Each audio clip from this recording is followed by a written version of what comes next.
he vanished after opening a letter from his dead brother. It was late October in the small town of Pine Hollow, Georgia. The air carried a chill that whispered through the pines surrounding Daniel Mercer's modest home. He had returned to this place after years abroad, seeking solace from memories he couldn't shake. But tonight, as the clock struck midnight, Daniel found himself sitting alone on his porch, staring at an envelope that seemed to defy logic. Before we begin, tell me, where are you listening from, and what time is it there? The envelope lay unopened in his trembling hands. It was plain, almost ordinary, except for one glaring detail: his brother Mark's handwriting, or at least it looked like Mark's handwriting.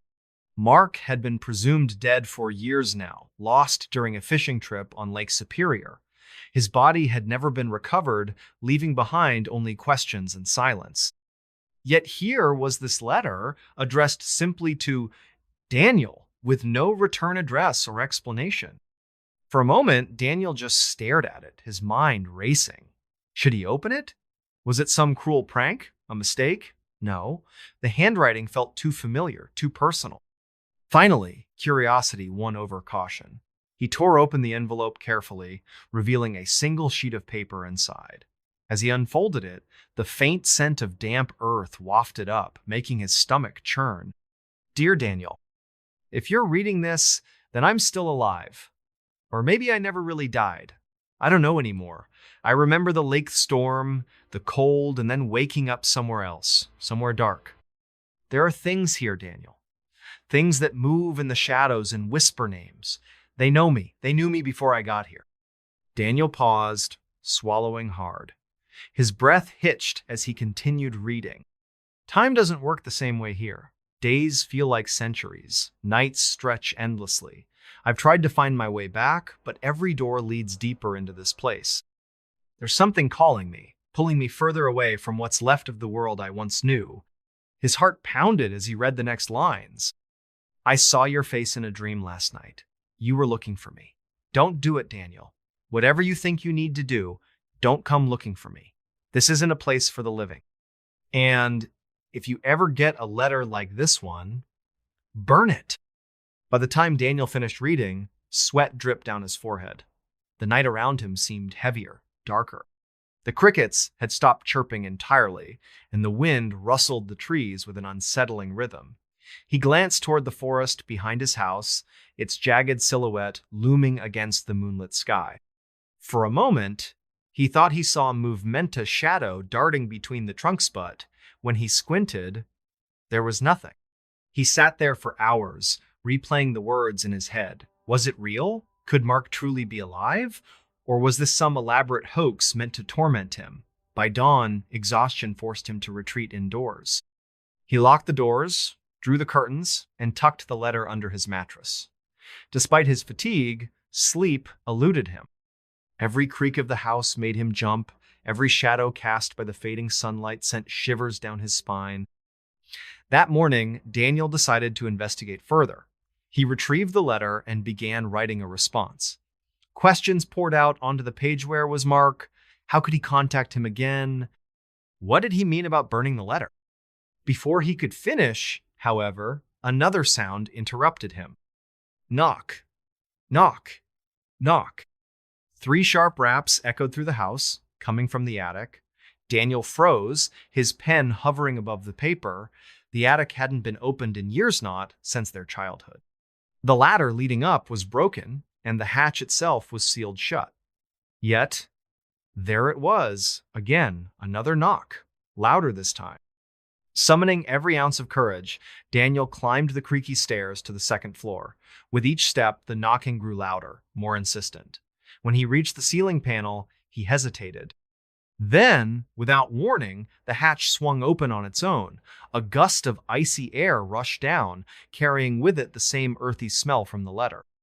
"Hello?" Daniel called out, his voice barely audible. Silence. Then, a whisper, faint yet unmistakable.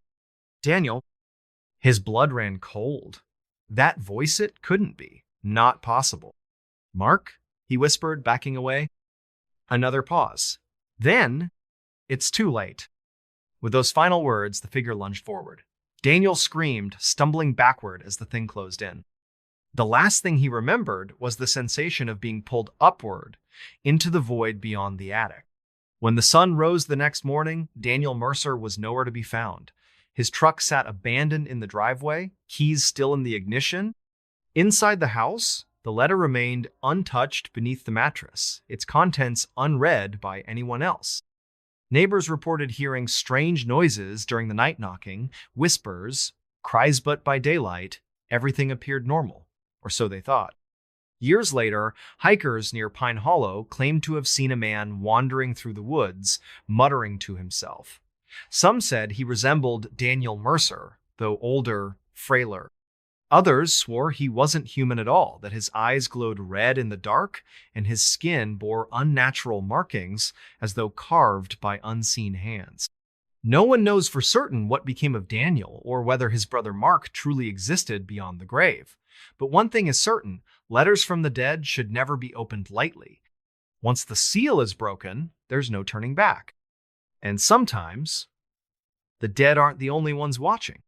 The fisherman who caught something that shouldn't exist.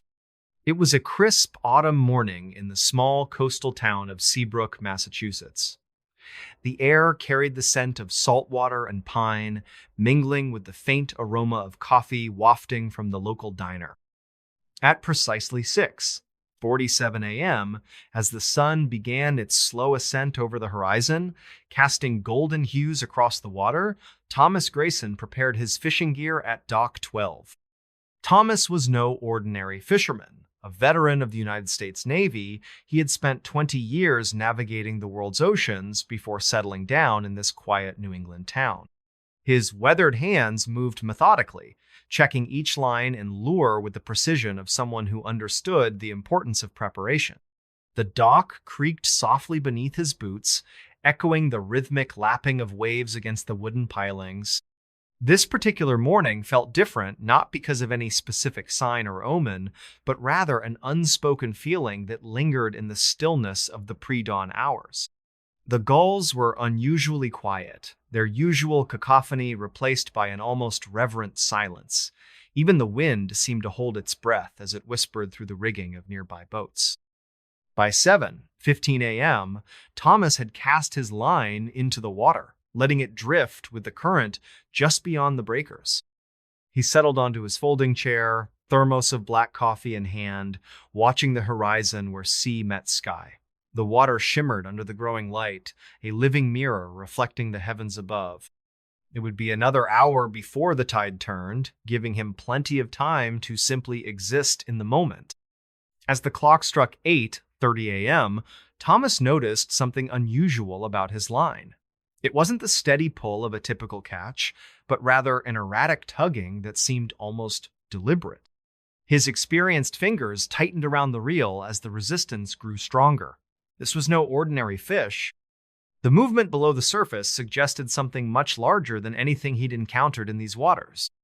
The struggle continued for what felt like an eternity. Each pull on the line sent vibrations up his arms, carrying with them an energy that defied explanation. By now, other early risers along the dock had begun to notice the commotion. Some gathered at a respectful distance, whispering among themselves about the size of whatever creature Thomas was attempting to bring in. Finally, after what must have been 30 minutes of relentless effort, the first glimpse broke the surface. The crowd gasped collectively as they saw it not a fish, but something far more ancient and alien. Its form defied all known classifications, covered in scales that shifted colors like oil on water. Eyes glowed faintly, reflecting intelligence rather than instinct. Fins extended unnaturally, suggesting propulsion methods unknown to marine biology. Thomas's heart pounded in his chest as he fought to maintain control of the situation. His mind raced between disbelief and mounting terror as the creature slowly emerged from the depths. The weight of its body bent the rod dangerously close to breaking point, yet somehow he managed to guide it closer to the edge of the dock. At exactly 9:12 a.m., the full horror revealed itself. Standing there, surrounded by witnesses who could do nothing but stare in stunned silence, Thomas confronted something that should not exist in our modern world. The creature measured nearly 8 feet in length, its head resembling some grotesque amalgamation of shark and reptile. Gills pulsated rhythmically along its neck, while tentacle-like appendages writhed helplessly against the wooden planks. A collective murmur rose from the spectators as word spread quickly through the community. Local authorities arrived shortly after, led by Sheriff Mark Henderson, a man whose skepticism immediately gave way to genuine concern upon seeing the evidence before him. Conversations turned hushed, filled with questions none dared ask aloud. Where had this thing come from? How long had it been lurking beneath their waters? And most importantly, why now? Back at the Marine Research Facility located within Gloucester Harbor, Dr. Emily Carter examined the specimen with both professional curiosity and personal unease. Her team worked tirelessly to document every detail, taking measurements, photographs, and collecting samples for analysis. Yet, even she couldn't explain certain anomalies present in the creature's physiology structures that suggested adaptation to environments far removed from Earth's oceans. Meanwhile, back in Seabrook, tensions ran high among residents. Rumors spread faster than anyone could contain them, ranging from scientific theories to wild speculation involving government conspiracies and extraterrestrial origins. Nighttime brought little relief as people reported strange lights dancing across the water, accompanied by low-frequency sounds that resonated deep within their chests. One evening, approximately 3 days later, at 10:45 p.m., Thomas found himself drawn once again to Dock 12. Perhaps seeking answers, perhaps closure, he stood where everything had begun, staring out into darkness. The moon hung low, casting silver ripples across the restless sea. Then, without warning, the water erupted violently, mere feet away. What followed remains unexplained to this day. Witnesses described shapes moving beneath the surface, too large to be whales, too coordinated to be natural phenomena. Lights flashed underwater in patterns reminiscent of communication. And then came the sound a haunting melody carried on currents only those near the shore could hear clearly. Over subsequent weeks, life in Seabrook changed irrevocably. Fishing expeditions dwindled as tales of missing boats and strange disappearances spread. Tourists stayed away, sensing the unease permeating the once friendly town. Even the wildlife seemed affected, birds abandoning nests and seals avoiding familiar beaches. Yet amidst all this chaos, one constant remained the memory of that fateful morning when Thomas Grayson reeled in more than just a fish. Questions lingered unanswered, mysteries unsolved. But perhaps that's how it should be. After all, some things are better left undisturbed, hidden beneath the waves where they belong. And so, the story of the fisherman who caught something that shouldn't exist became legend among coastal communities, passed down through generations alongside warnings about venturing too far offshore during certain times of year. For though science may attempt explanations and skeptics dismiss accounts as mere folklore, those who witness the events firsthand know the truth that sometimes reality holds horrors beyond imagination. Pause here for reflection. In the end, perhaps it's not about understanding, but respecting boundaries we cannot see. The ocean keeps its secrets well, sharing glimpses only when it chooses. And maybe, just maybe, that's enough. She watched her mirror move. Then it whispered her name. It was a quiet evening in late November when Emily Carter sat alone in her bedroom. The small apartment she rented in downtown Chicago felt colder than usual, even though the thermostat was set high. Outside, the rain tapped rhythmically against the window panes, creating an eerie soundtrack that seemed to match the heaviness in her chest. Emily had always been fascinated by mirrors. As a child, she would spend hours staring into their reflective surfaces, imagining what lay beyond the glass. Now, as an adult, this fascination hadn't faded, it had only grown stronger. Her bedroom mirror, a large antique piece with ornate gold framing, was her favorite. She'd bought it at a flea market months ago, drawn to its mysterious charm and intricate design. That night, Emily couldn't sleep. Restlessness plagued her. And so she decided to sit by her vanity table, brushing her hair while gazing absently into the mirror. The room was dimly lit by a single bedside lamp, casting long shadows across the walls. Everything seemed normal until something caught her eye. At first, Emily thought it was just her imagination. Maybe the wind outside had rattled the building slightly, causing the illusion of movement. But then she saw it again, a subtle shift, as if the mirror were breathing. It tilted ever so slightly, just enough for her to notice. Her breath hitched in her throat. "What? What is going on?" she whispered to herself, her voice trembling. She stood up slowly, approaching the mirror cautiously. The movement stopped as soon as she stepped closer, leaving her feeling both relieved and unnerved. Shrugging it off as fatigue playing tricks on her mind, she returned to her seat and resumed brushing her hair. But then, it happened again. This time, the mirror didn't just move, it distorted. The reflection rippled like water disturbed by a stone, warping Emily's image into something unrecognizable. Shadows stretched and twisted, forming shapes that shouldn't exist. Panic surged through her veins as she stumbled backward, knocking over the chair. "Stop it!" she shouted, though she wasn't sure who or what she was talking to. And then, the whisper came. Her name, Emily. It wasn't loud, but it sent shivers down her spine nonetheless. The voice sounded familiar, yet distant, as though carried by the wind from somewhere far away. She froze, her heart pounding like a drum in her chest. "Who's there?" she called out, her voice barely above a whisper. There was no answer, only silence. The mirror remained still once more, its surface smooth and unblemished. For a moment, Emily convinced herself that she must have imagined the whole thing. Perhaps the stress of work or lack of sleep was getting to her. Determined to put the incident behind her, she turned off the light and climbed into bed. Sleep did not come easily that night. Every creak of the floorboards made her jump. Every draft of cold air sent chills down her spine.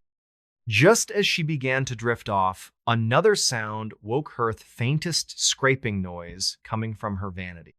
She opened her eyes to see the mirror swaying gently, despite the fact that there was no breeze in the room. The frame creaked softly as it rocked back and forth, as though alive. Emily sat up, her pulse quickening. "Stop," she said aloud, her voice firm but shaky. "Please, stop." The mirror ignored her plea. Instead, it tilted further, revealing a dark void behind the glass. Emily gasped, leaning forward to get a better look. What she saw made her blood run cold. A figure stood there, watching her. Its face was pale, almost translucent, with hollow eyes that glowed faintly in the darkness. Its lips curved into a smile that didn't reach its eyes, and its fingers curled around the edges of the mirror as though holding onto it for dear life. "You've seen too much," the figure rasped, its voice echoing eerily in the confined space. Emily scrambled backward, her legs tangling in the sheets as she tried to escape. The figure reached out, its hands slipping through the glass as though it weren't solid. Before she could react, it grabbed her wrist, pulling her toward the mirror. "No! Let go of me!" she screamed, struggling against its grip. But the harder she fought, the stronger its hold became. Slowly, inexorably, Emily found herself being dragged closer and closer to the glass. The world around her began to blur, replaced by an endless expanse of blackness dotted with floating lights. Just before she disappeared completely, she heard one final whisper. "Welcome home." By morning, Emily Carter was gone. Her neighbors reported hearing screams during the night, but when they went to check, her apartment was empty. The only thing left behind was the mirror, standing upright where she had last seen it, its surface now cracked and shattered. Some say the mirror still moves on certain nights, especially when the moon is full. Others claim to hear whispers emanating from it, calling out names of those who dare to look too closely. No one knows for sure what happened to Emily, but one thing is, certain mirrors are not always what they seem. A message in a bottle led to the most terrifying discovery. It was a quiet summer morning when Michael Reed found the bottle. He had spent the weekend camping near Lake Superior with his best friend, Jake Carter. The two men were avid hikers and outdoor enthusiasts, often venturing into remote areas for adventure. This time, they decided to explore the northern shores of the lake, where few tourists ventured due to its rugged terrain and unpredictable weather. The sun was just rising over the horizon, casting golden light across the calm waters of the lake. It was peaceful, almost too peaceful. As he walked along the rocky shoreline, something caught his eye: a small glass bottle half buried in the sand. Curiosity piqued, he bent down to pick it up. The bottle was old, its surface etched with faint scratches from years of being tossed by waves. Inside, there was a rolled-up piece of paper tied with a thin string. Michael untied the knot carefully, pulling out the fragile note. His heart raced as he unfolded it, revealing handwriting that seemed both familiar and strange. To whoever finds this, if you're reading this, then I'm gone. I don't know how much longer I can survive here, wherever here is. I woke up one day on an island in the middle of nowhere. No boat, no memory of how I got here, just endless water surrounding me and voices whispering my name every night. Michael paused, staring at the words. His hands trembled slightly as he continued reading. There's something here. Something watching me. At first, I thought it was just my imagination, but now I see it moving in the shadows. It comes closer each night, calling out names. Names I recognize.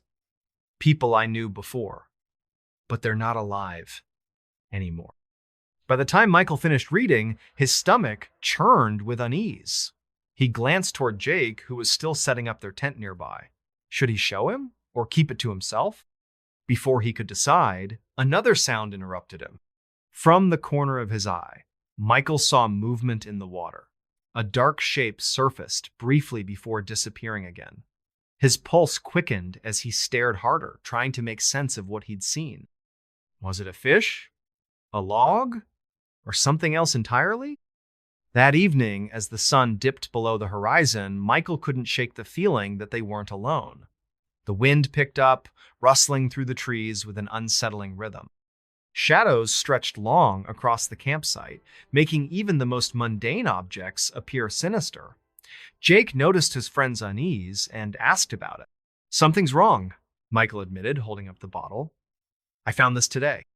Jake took the bottle, examining it closely. What is it? A message, Michael replied softly, and I think it might be real. He handed the note to Jake, watching as his friend's expression shifted from curiosity to concern. Neither spoke for several minutes after Jake finished reading. The silence between them felt heavier than usual. The next morning, they packed up their gear and headed back to civilization.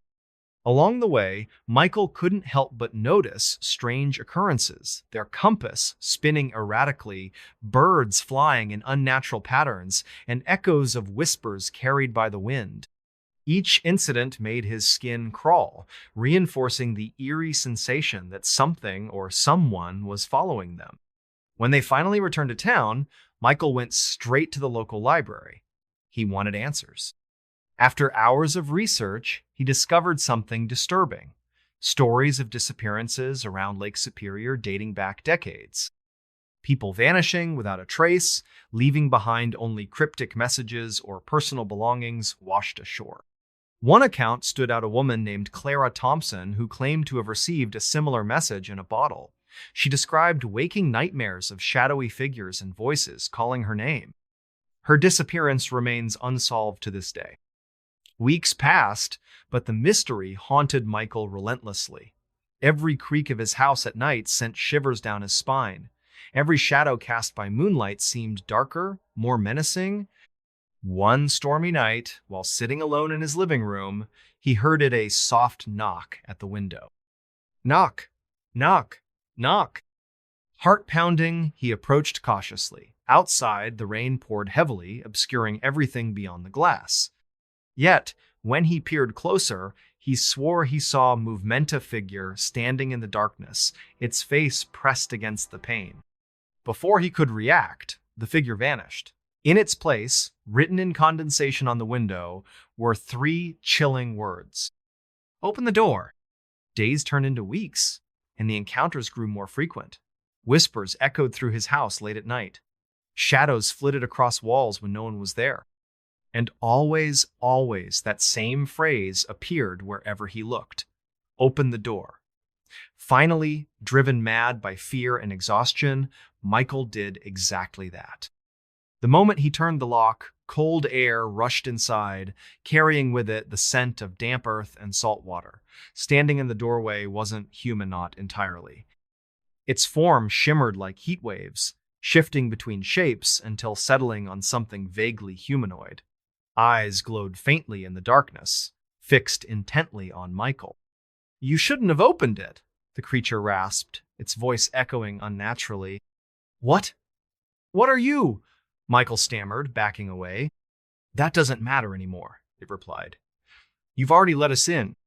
With those final words, the world around Michael dissolved into chaos. Shadows converged, swallowing everything in sight. Time lost meaning. Space warped unpredictably.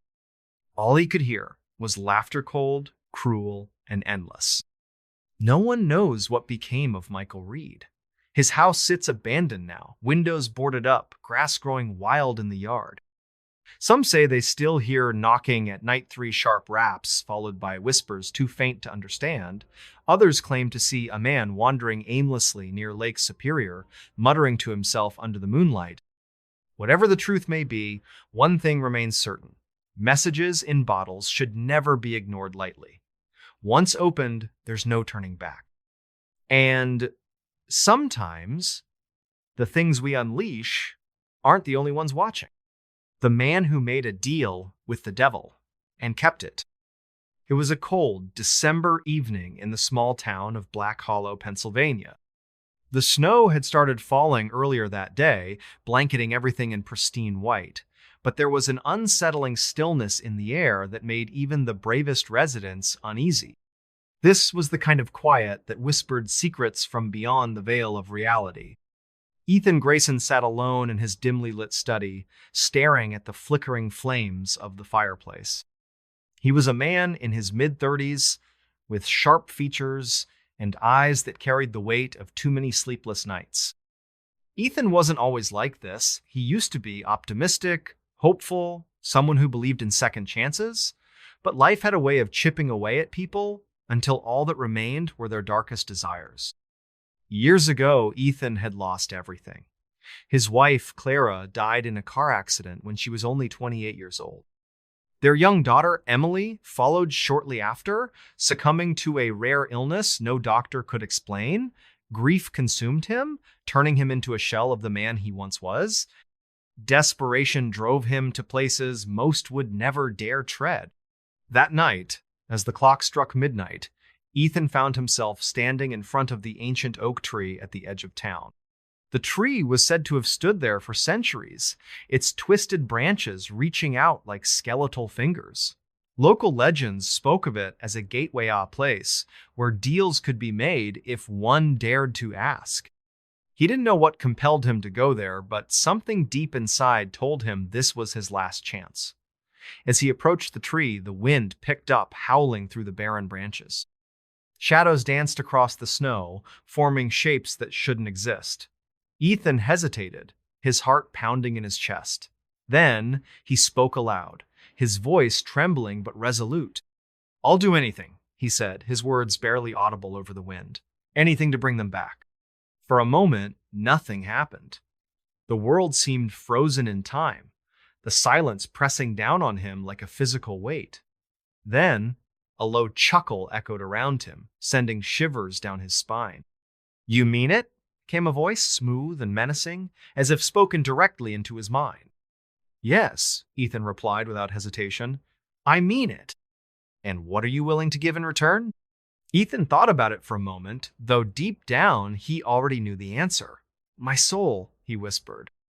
The laughter grew louder, reverberating through the forest. "A fine bargain," the voice purred. "But remember, Ethan Grayson, once the deal is sealed, there's no turning back. When Ethan woke up the next morning, he was back in his bed, the events of the previous night feeling more like a dream than reality. At first, he convinced himself it must have been just a feverish nightmare brought on by grief and exhaustion. That illusion shattered when he walked into the kitchen and saw her. Clara stood by the stove, humming softly as she prepared breakfast. She looked exactly as he remembered, her beautiful, vibrant, alive. Tears filled Ethan's eyes as he approached her, hesitant to believe what he was seeing. "Clara?" he whispered. She turned around, smiling warmly. "Good morning, sweetheart. Did you sleep well?" Ethan couldn't find the words to respond. Instead, he pulled her into a tight embrace, holding her as if afraid she might disappear again. Later, when they sat down to eat, Emily came bounding into the room, laughing and chattering nonstop. Everything felt so real, so perfect, that Ethan almost forgot the price he'd paid. Almost. Days turned into weeks, and Ethan's life returned to normal, or at least as close to normal as it could ever be. Clara and Emily were back, filling the house with love and laughter. For the first time in years, Ethan felt whole again. Yet, despite the happiness surrounding him, a shadow lingered in the corners of his mind. Strange things began happening around the house. Doors creaked open on their own, whispers echoed through empty hallways, and every now and then, Ethan caught glimpses of figures lurking just out of sight. He tried to ignore them, telling himself it was just his imagination playing tricks on him. But deep down, he knew better. One night, while lying in bed beside Clara, Ethan heard Ita's soft knock at the window. Knock, knock, knock. His blood ran cold. Slowly, he got out of bed and approached the window, peering outside. The moonlight illuminated the yard, revealing nothing but snow-covered ground and the occasional pine tree. Just as he was about to turn away, movement caught his eye. Standing in the distance, beneath the ancient oak tree, was a figure cloaked in darkness. Its face was obscured, but Ethan could feel its gaze boring into him. The figure raised a hand, pointing toward the house. Then, it vanished. Ethan stumbled backward, his heart racing.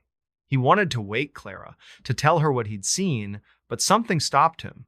Fear? Guilt? Or perhaps both. Instead, he climbed back into bed, pulling the covers tightly around him. Sleep eluded him that night, each passing second stretching endlessly. Weeks passed, and the strange occurrences grew more frequent. Objects moved without explanation, voices whispered in languages Ethan didn't recognize, and the air in the house grew colder with each passing day.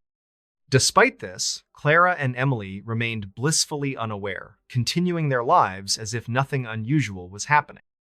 Then came the night that changed everything. Ethan was sitting in the living room, watching over his family as they played a board game together. It was a simple moment, yet it filled him with a profound sense of peace. Just as he leaned back in his chair, a sudden chill swept through the room. The temperature dropped dramatically, causing Clara and Emily to shiver. "What's wrong?" Clara asked, looking up at him with concern. "Nothing," Ethan lied, forcing a smile. "Just the draft." But it wasn't just the draft. The air crackled with energy, static electricity making the hair on Ethan's arms stand on end. Then, the lights began to flicker, plunging the room into darkness before snapping back on again. When the light returned, the figure from the oak tree stood in the doorway, its presence filling the room with dread. "Your time is up," it rasped, its voice echoing unnaturally. Ethan froze, unable to move or speak. Clara and Emily screamed, scrambling to hide behind him. The figure stepped closer, its form shifting between human and something far more monstrous. "You kept your end of the bargain," it continued, its red eyes glowing ominously. "Now it's time for me to keep mine." Before anyone could react, the figure lunged forward, grabbing Ethan by the throat. Pain, unlike anything he'd ever experienced, coursed through his body, every nerve ending, screaming in agony. He tried to fight back, to protect his family, but it was useless. The creature's grip tightened until the world around him faded into blackness. When Ethan woke up, he was no longer in his home. Instead, he found himself in a desolate wasteland, surrounded by endless fields of fire and ash. The sky above burned with an unnatural orange glow, casting long shadows across the barren landscape. In the distance, he could hear screams, agonizing cries of torment that chilled him to the bone. And then he saw them. Clara and Emily stood nearby, bound by chains of black smoke. They looked at him with pleading eyes, tears streaming down their faces. "No!" Ethan shouted, rushing toward them. "This wasn't supposed to happen." But the figure appeared once more, blocking his path. "You should have read the fine print," it sneered. "Souls aren't cheap, Ethan. You thought you could save them, but in doing so, you condemned us all." Tears streamed down Ethan's cheeks as he realized the truth. The deal hadn't brought his family back, it had trapped them in this hellish realm forever. Despair overwhelmed him, leaving him broken and defeated. No one knows what became of Ethan Grayson. His house sits abandoned now, windows boarded up, furniture covered in dust. Some say they still hear screams coming from within its walls, late at night agonized pleas for help that echo through the empty halls. Others claim to see a man wandering the streets of Black Hollow, searching desperately for answers. His face is pale, his eyes hollow, as if haunted by something unspeakable. When asked about his family, he simply shakes his head and walks away. Whatever the truth may be, one thing remains certain. Deals with the devil come at a cost. And sometimes, keeping your word isn't enough to undo the damage done. He uploaded a video saying he was being hunted, then he was gone. It was late at night in the small town of Willow Creek, Oregon. The streets were eerily quiet, save for the occasional rustle of leaves carried by the wind. Inside his modest apartment, Ryan Hayes sat hunched over his laptop, typing furiously into a YouTube video description box. His hands trembled slightly as he reread what he had written. "This isn't a prank, this isn't fake. I don't know how much longer I can survive this. Something or someone is hunting me. If you're watching this, then I'm probably already gone." Ryan hesitated before hitting publish. He glanced nervously around the dimly lit room, half expecting shadows to move where they shouldn't. The clock on the wall ticked loudly, each second stretching out like an eternity. Outside, the faint glow of streetlights cast long, distorted shadows across the walls. Why had he done it? Why had he uploaded that video? Deep down, Ryan knew it was desperation talking. Days earlier, everything had seemed normal.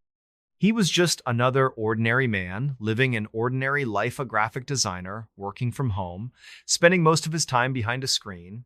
But then, things began to change. It started with the noise of soft whispers coming from empty corners of the house, footsteps echoing through hallways when no one else was there. At first, Ryan dismissed them as tricks of the mind or old building creaks. However, as the days passed, the occurrences grew more frequent, more intense. Objects moved without explanation. Doors opened and closed on their own. And then came the worst part, the feeling of being watched, even when he was alone. One evening, while sitting in his living room, Ryan caught a glimpse of movement out of the corner of his eye. When he turned to investigate, nothing was there, or so he thought. That night, he couldn't sleep. Every sound made him jump. Every shadow seemed darker than usual. Finally, driven by fear and exhaustion, he decided to document what was happening. Maybe someone online could help him make sense of it all. The first video was simple enough, a shaky camera panning around his apartment, showing the places where strange things had occurred. He spoke softly but urgently, explaining everything he'd experienced so far. To his surprise, the video gained traction almost immediately. Hundreds, then thousands of viewers flooded his channel with comments and theories. Some suggested logical explanations, like stress or insomnia. Others warned him not to take the situation lightly. Encouraged or perhaps terrified by the response, Ryan continued uploading videos. Each one revealed more details about his ordeal.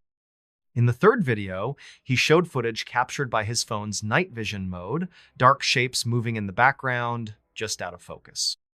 By the fourth video, the comments section had exploded with speculation.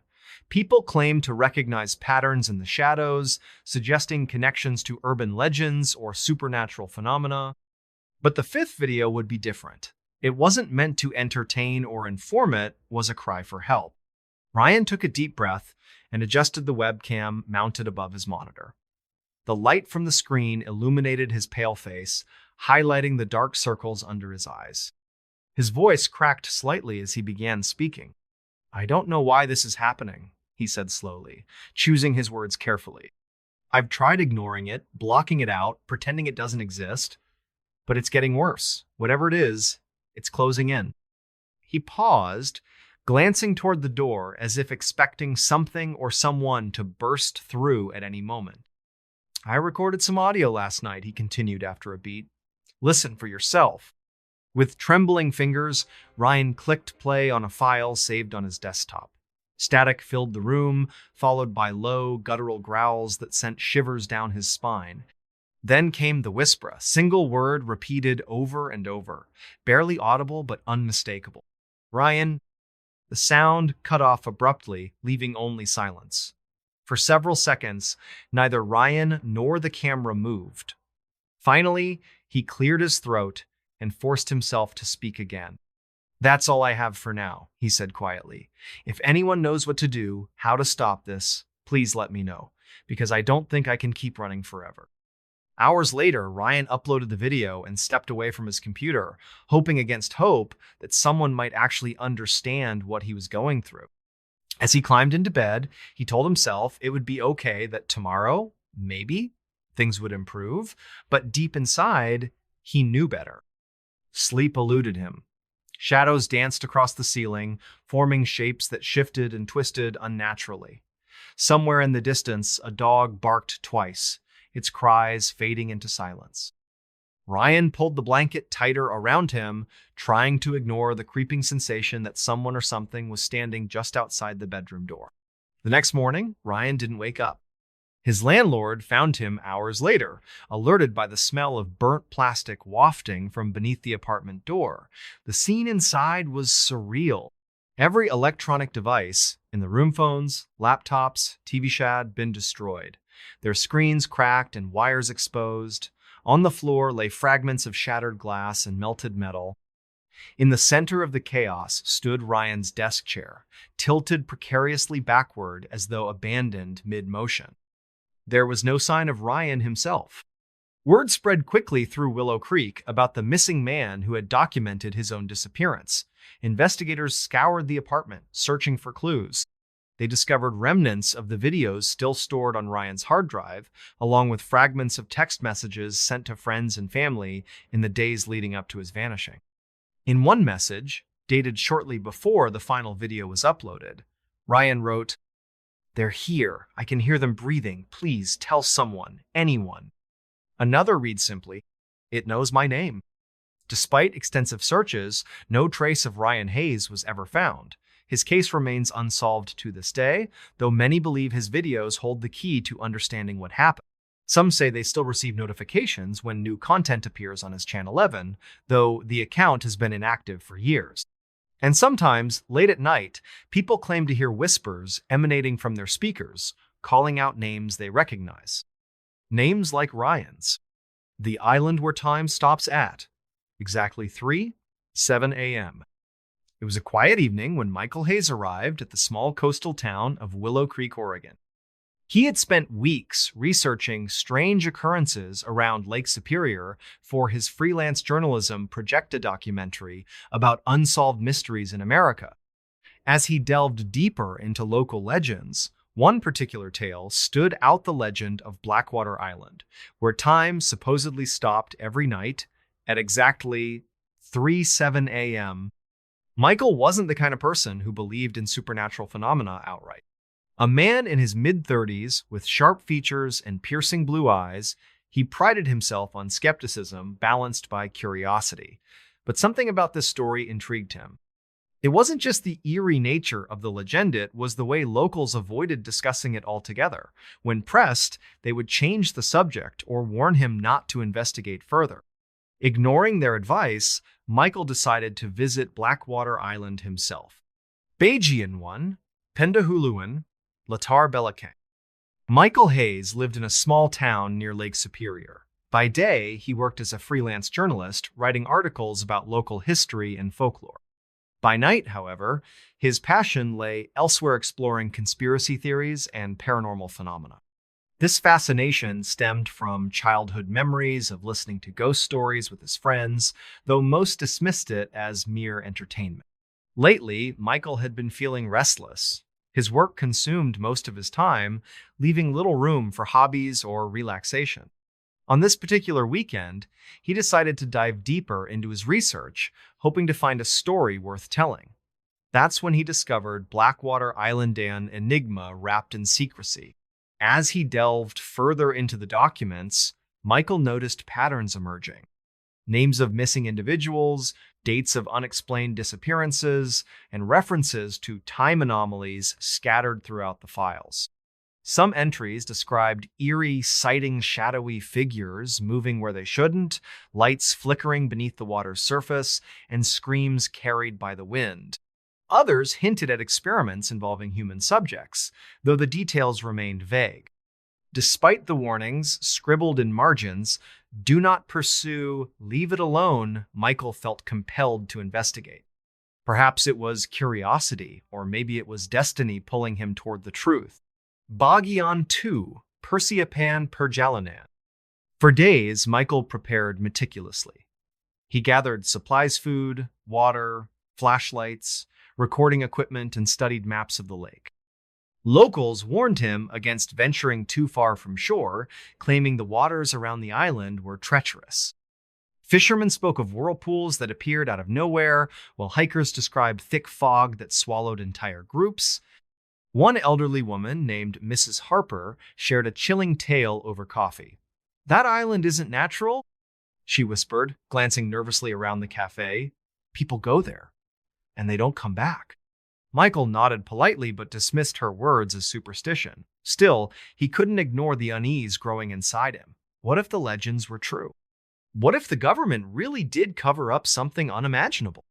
Finally, the day arrived. With his boat loaded with supplies, Michael set sail under a cloudless sky. Birds sang softly overhead, and the sun cast golden light across the calm waters. It was peaceful, almost too peaceful. As he approached the island, however, the atmosphere shifted dramatically. The air grew colder, and shadows stretched unnaturally across the waves. A thick fog rolled in, obscuring everything beyond a few feet.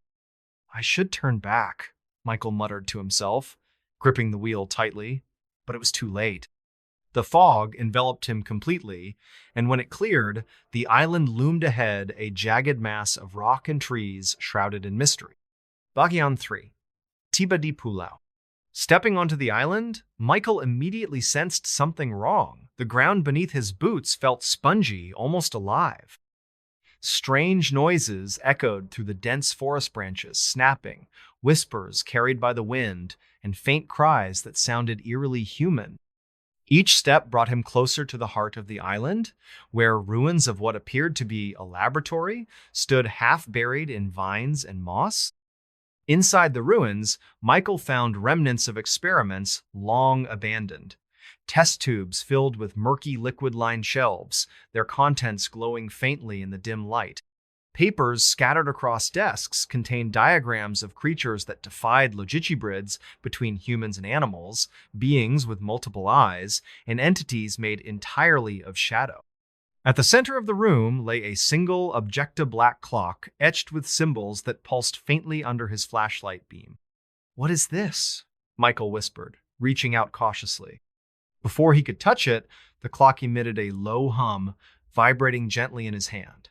Then, the lights in the lab flickered to life, illuminating the space with an unnatural glow. Michael froze, his mind racing. Was someone or something still here? Suddenly, voices filled the air, hundreds of them, overlapping and whispering unintelligible phrases. Michael covered his ears, trying to block out the cacophony, but the sound persisted. When he looked up, he saw movement in the corners of the room shadows, stretching and twisting into forms that shouldn't exist. "They know you're here," came a voice behind him. Michael spun around, flashlight trembling in his grip. Standing in the doorway wasn't Humanot entirely. Its form shimmered like heat waves, shifting between shapes until settling on something vaguely humanoid. Eyes glowed faintly in the darkness, fixed intently on Michael. "You shouldn't have come!" the creature rasped, its voice echoing unnaturally. "What happened here?" Michael stammered, backing away. "That doesn't matter anymore," it replied. "You've already seen too much." With those final words, the world around Michael dissolved into chaos. Shadows converged, swallowing everything in sight. Time lost meaning. Space warped unpredictably. All he could hear was laughter, cold, cruel, and endless. Strange things began happening almost immediately after the drawer incident. Pots and pans rattled in the kitchen cabinets, even though no wind blew through the apartment. Doors creaked open on their own, and the thermostat fluctuated wildly despite being set to a constant temperature. Shadows danced across walls where none should exist, forming shapes that shifted and twisted unnaturally. Michael tried to rationalize the occurrences, attributing them to old building creaks or overactive imagination, but deep down, he knew better. One stormy night, while lying in bed, he heard footsteps above his head, slow, deliberate steps that echoed through the ceiling. Though the apartment was on the top floor, the sound persisted, driving him to the brink of madness. Every night brought new terrors. Sometimes, he caught glimpses of himself in reflections where there shouldn't be any. Other times, he heard voices calling his name, though no one else was there. His mind raced with questions. Was he losing his grip on reality, or was something or someone watching him? Late one night, Michael stumbled upon a clearing where dozens of similar clocks sat scattered across the ground. Each one pulsed with the same eerie glow as the first. Driven to the brink of sanity, he hesitated. Should he open the box or leave it untouched? Deep down, he knew the answer, but curiosity won over caution. Taking a deep breath, he grasped the handle and pulled. The moment the lid slid open, Michael knew he'd made a mistake. A blinding light erupted from within, engulfing the clearing in radiant energy. Shadows danced across the ground, forming shapes that shifted and twisted unnaturally. Then, the whispers returned louder this time, clearer and infinitely more terrifying. "Michael, we've been waiting for you. You can't leave." Terrified, yet transfixed, Michael watched as the light coalesced into a towering figure.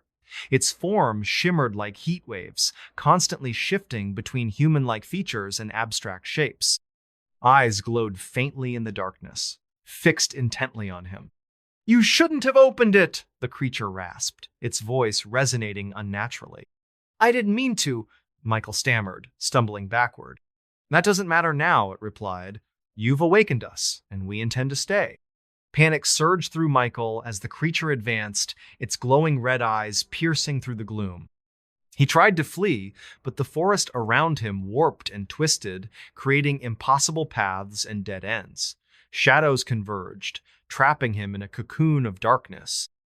Laughter echoed through the void, cold, cruel, and endless. No one knows what became of Michael Hayes. His boat was found adrift near the shores of Lake Superior, engines still running, supplies intact. Investigators scoured the area but found no trace of him. Inside the cabin where he stored his research, they discovered remnants of burned electronics and shattered glass. On the floor lay a single piece of paper, torn from one of the documents he'd carried with him. Written in shaky handwriting were 3 chilling words: "Time stops here." Some say the phenomenon still happens. Visitors to the lake report hearing faint murmurs carried by the wind, voices calling out names they recognize. Others claim to see a man wandering the shores, muttering to himself under the moonlight. Years later, rumors persist about Blackwater Island and its connection to other disappearances in the area. People report finding similar clocks in their homes, each displaying the exact same time, 3:07 a.m. Whether these stories are true or mere legend remains unclear, but one thing is certain: stepping foot on Blackwater Island comes at a cost, and sometimes keeping secrets isn't enough to undo the damage done. This town celebrates the day everyone goes missing. It was a quiet morning in the small town of Willow Hollow, nestled deep within the woods of Minnesota. The sun cast golden light through the towering pines, painting the streets with patches of warmth. To an outsider, it seemed like any other peaceful American town. But for those who lived there, this day carried a weight far heavier than its serene appearance suggested. The townsfolk called it Vanishing Day, a date etched into their calendars as both a curse and a celebration. Every year, without fail, the entire population of Willow Hollow disappeared at exactly midnight. Not a single soul remained behind, not even pets or livestock. And yet, come dawn, they would all reappear, seemingly unharmed but forever changed. No one knew why it happened. Some believed it was a curse placed upon the town by ancient spirits angered by human greed. Others whispered about government experiments gone wrong, leaving behind only fragmented memories and scars that refused to heal. Whatever the truth may be, the people of Willow Hollow had long since accepted their fate, marking Vanishing Day with solemn rituals and cautious optimism. That year, however, things were different. Emily Carter lived in a modest house on the outskirts of Willow Hollow. By day, she worked as a librarian, cataloging books, and helping residents find answers to life's questions. By night, however, her passion lay elsewhere, exploring conspiracy theories and paranormal phenomena. This fascination stemmed from childhood memories of listening to ghost stories with her friends, though most dismissed it as mere entertainment. Lately, Emily had been feeling restless. Her work consumed most of her time, leaving little room for hobbies or relaxation. On this particular weekend, she decided to dive deeper into her research, hoping to find a story worth telling. That's when she discovered the legend of Vanishing Dayan enigma wrapped in secrecy.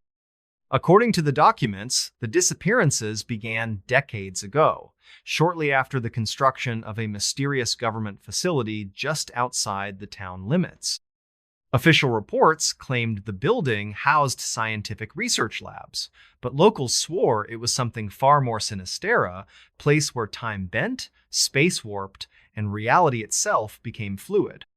Over the years, the facility fell silent, its existence erased from public records. Yet the disappearances continued, growing more frequent until finally settling on one specific night each year. Despite the warnings scribbled in margins, "Do not pursue, leave it alone," Emily felt compelled to investigate. Perhaps it was curiosity, or maybe it was destiny pulling her toward the truth. For weeks, Emily delved deeper into the town's history. She uncovered cryptic notes, photographs of empty streets taken during Vanishing Day, and reports marked as classified. The more she read, the colder the room felt. Shadows stretched unnaturally across the walls, and the faint scent of damp earth wafted up from the pages. One elderly man named Mr. Langley shared a chilling tale over coffee. "That facility isn't natural," he whispered, glancing nervously around the cafe. "People go there, and they don't come back." Emily nodded politely but dismissed his words as superstition.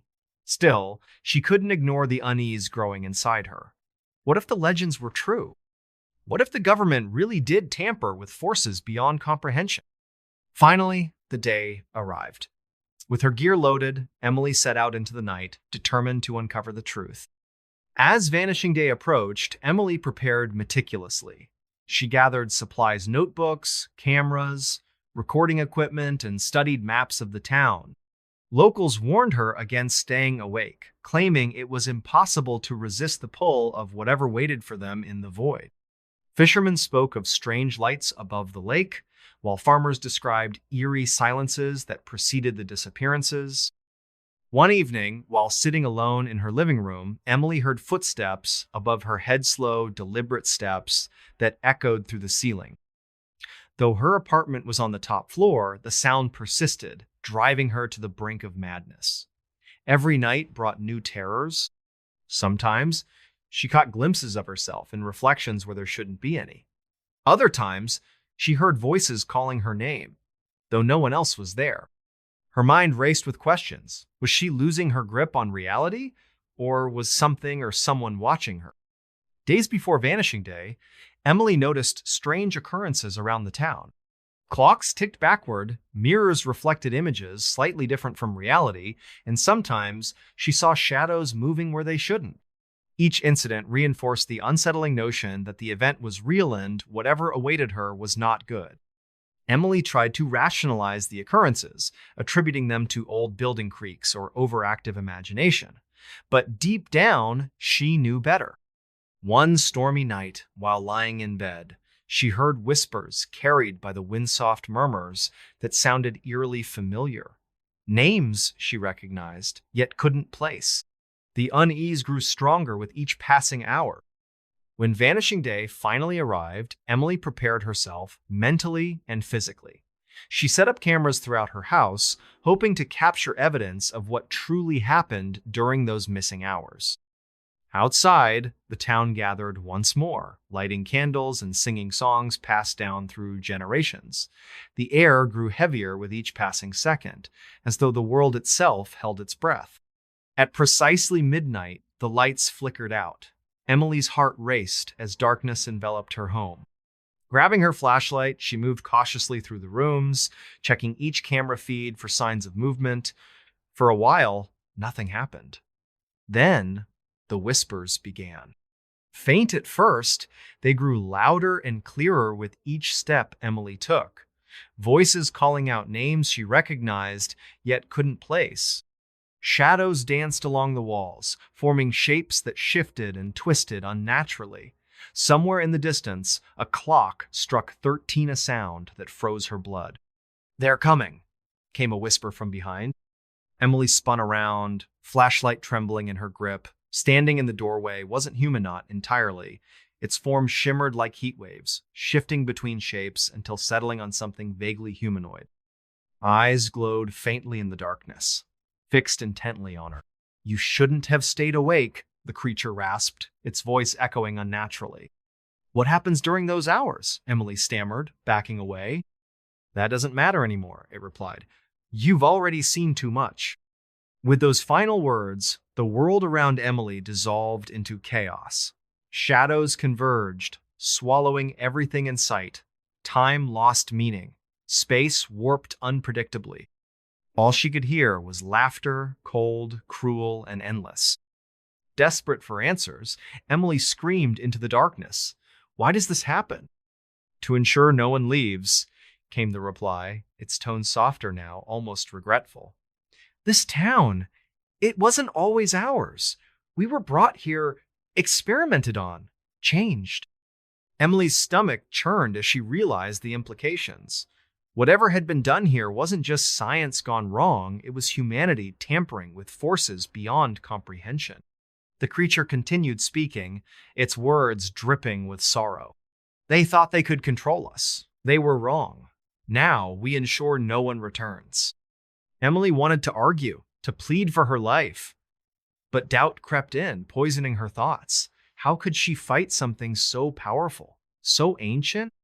"Is there any way out?" she whispered, clutching the flashlight tightly. "There never was," the creature replied. "But thank you for setting us free." Driven to the brink of sanity, Emily hesitated. Should she run? Or stay and face whatever waited for her? Deep down, she knew the answer, but curiosity won over caution. Taking a deep breath, she stepped closer to the creature, flashlight beam cutting through the darkness.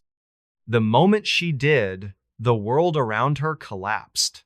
Darkness swallowed everything in sight, erasing all traces of the town, the facility, and the creatures that lurked within. When dawn broke over Willow Hollow the next morning, Emily Carter was nowhere to be found. No one knows what became of Emily Carter. Her house sat abandoned now, windows boarded up, furniture covered in dust. Investigators scoured the area but found no trace of her. Inside the cabin where she stored her research, they discovered remnants of burned electronics and shattered glass. On the floor lay a single piece of paper torn from one of the documents she'd carried with her. Written in shaky handwriting were 3 chilling words: "We never return." Some say the phenomenon still happens. Visitors to Willow Hollow report hearing faint murmurs carried by the wind, voices calling out names they recognize. Others claim to see a woman wandering the woods, muttering to herself under the moonlight. Years later, rumors persist about Vanishing Day and its connection to other disappearances in the area. People report finding similar clocks in their homes, each striking 13 instead of 12. Whether these stories are true or mere legend remains unclear. But one thing is certain: celebrating Vanishing Day comes at a cost. And sometimes, keeping secrets isn't enough to undo the damage done. He dreamt of a woman who didn't exist until she knocked on his door. It was a quiet evening in late November when Daniel Mercer sat alone in his modest home in rural Georgia. The crickets were chirping softly outside, their rhythmic song blending with the faint hum of the old refrigerator in the kitchen. He had just returned from a long day at work as a graphic designer, feeling drained but content with the solitude that enveloped him every night. Daniel wasn't the type to dwell on dreams. To him, they were fleeting fragments of imagination, nothing more. But lately, something had changed. For weeks, he had been haunted by recurring visions of a woman, face so vivid it seemed real, though he knew deep down she couldn't possibly exist. Her eyes were piercingly blue, her hair flowed like midnight silk, and her voice carried an eerie calmness that sent shivers down his spine. In these dreams, she would stand silently in front of him, watching without speaking. Sometimes she reached out, brushing her fingers against his cheek before vanishing into thin air. Other times, she simply stared, her presence growing heavier with each passing second. Daniel tried to ignore the dreams, attributing them to stress or overwork. But the unease lingered, gnawing at the edges of his mind. Daniel Mercer lived in a small town near Lake Superior, Minnesota. By day, he worked as a freelance graphic designer, creating logos and advertisements for local businesses. By night, however, his mind wandered to darker places filled with shadows and whispers. This fascination stemmed from childhood memories of listening to ghost stories with his friends, though most dismissed it as mere entertainment. Lately, Daniel had been feeling restless. His work consumed most of his time, leaving little room for hobbies or relaxation. On this particular weekend, he decided to dive deeper into his research, hoping to find a story worth telling. That's when the dreams began an enigma wrapped in secrecy. At first, the dreams were vague. Shadows moving where they shouldn't, strange noises echoing through empty halls. But as days turned into weeks, the visions grew clearer. A woman appeared in his dream, her face so vivid it seemed real, though he knew deep down she couldn't possibly exist. Her eyes were piercingly blue, her hair flowed like midnight silk, and her voice carried an eerie calmness that sent shivers down his spine. In these dreams, she would stand silently in front of him, watching without speaking. Sometimes she reached out, brushing her fingers against his cheek before vanishing into thin air. Other times, she simply stared, her presence growing heavier with each passing second. Daniel tried to rationalize the dreams, attributing them to stress or overwork. But the unease lingered, gnawing at the edges of his mind. Despite his skepticism, Daniel felt compelled to investigate. Perhaps it was curiosity, or maybe it was destiny pulling him toward answers. For days, Daniel prepared meticulously. He gathered supplies, notebooks, cameras, recording equipment, and studied books about psychology and paranormal phenomena. Locals warned him against venturing too far into the unknown, claiming such investigations often led to trouble. Some spoke of cursed objects hidden in plain sight, while others described shadowy figures moving where they shouldn't. One elderly man named MrBallen shared a chilling tale over coffee. "Dreams like yours aren't normal," he whispered, glancing nervously around the cafe. "They're warnings. Something or someone's trying to reach you." "What happened here?" Daniel asked, leaning forward eagerly. MrBallen hesitated. "Back when I was young," he admitted finally, "we thought it was a curse. Something ancient, brought here by settlers who disturbed sacred ground. But then came the facility." His gaze drifted toward the window where shadows stretched unnaturally across the lawn. "And everything changed." These words weighed heavily on Daniel's mind as Vanishing Day approached. Was MrBallen exaggerating, or was there some truth to his warnings? Days passed, and Daniel noticed strange occurrences around him. Objects moved without explanation, clocks ticked backward, and mirrors reflected images, slightly different from reality. Each incident reinforced the unsettling notion that the dream was real and whatever awaited him was not good. When midnight struck, the lights in Daniel's house flickered out. He froze, gripping the edge of his chair tightly. Outside, the wind howled eerily through the trees, carrying with it the scent of damp earth and salt water. Shadows stretched unnaturally across the walls, forming shapes that shifted and twisted in ways that defied logic. Daniel tried to shake off the unease, convincing himself it was just his imagination playing tricks. But deep down, he knew better. One by one, strange occurrences began happening around him. Objects moved without explanation, clocks ticked backward, and mirrors reflected images slightly different from reality. Each incident reinforced the unsettling notion that the dream was real and whatever awaited him was not good. Then came the knock at the door. Knock, knock, knock. Heart pounding, Daniel approached cautiously. Through the peephole, he saw nothing but darkness. Yet, the knocking persisted, growing louder with each rap. Finally, driven mad by fear and exhaustion, Daniel did exactly what he had sworn not to do. He opened the door. Standing on the porch wasn't humanoid entirely. Her form shimmered like heat waves, shifting between shapes until settling on something vaguely humanoid. Eyes glowed faintly in the darkness, fixed intently on Daniel. "You shouldn't have opened it," the woman rasped, her voice echoing unnaturally. "Who are you?" Daniel stammered, backing away. "That doesn't matter anymore," she replied. "You've already let us in." With those final words, the world around Daniel dissolved into chaos. Shadows converged, swallowing everything in sight. Time lost meaning.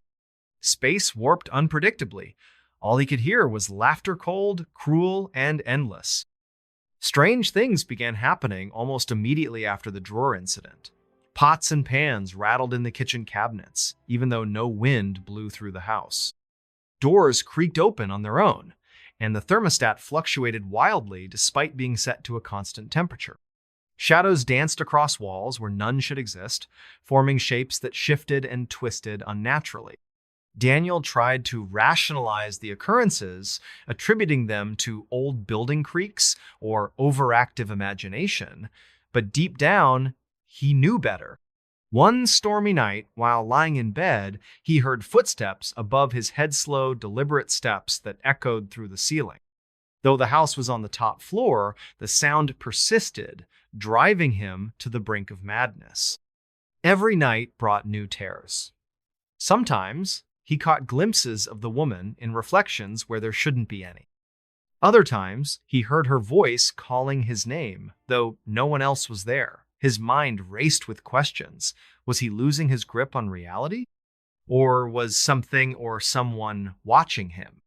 Daniel's life became a blur of confusion and dread. He barely slept, constantly checking his surroundings for signs of movement. During the day, he visited the local library, searching for clues about the mysterious woman in his dreams.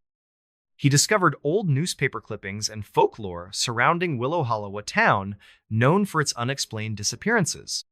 According to the documents, Willow Hollow had once been home to a government facility during the Cold War era. Official reports claimed the building housed scientific research labs. However, locals swore it was something far more sinister, a place where time bent, space warped, and reality itself became fluid. Over the years, the facility fell silent, its existence erased from public records. Yet, the disappearances continued, growing more frequent until finally settling on one specific night each year. Daniel realized that the woman in his dreams might be connected to this facility. Could she be a victim of the experiments? Or worse, a manifestation of whatever forces still lingered within the ruins? Determined to uncover the truth, Daniel spent hours poring over dusty archives in the library. Among the yellowed papers, he found a diary belonging to a former resident named Clara Thompson. Her entries detailed her experiences leading up to the disappearances. "I can feel it," Clara wrote in one entry.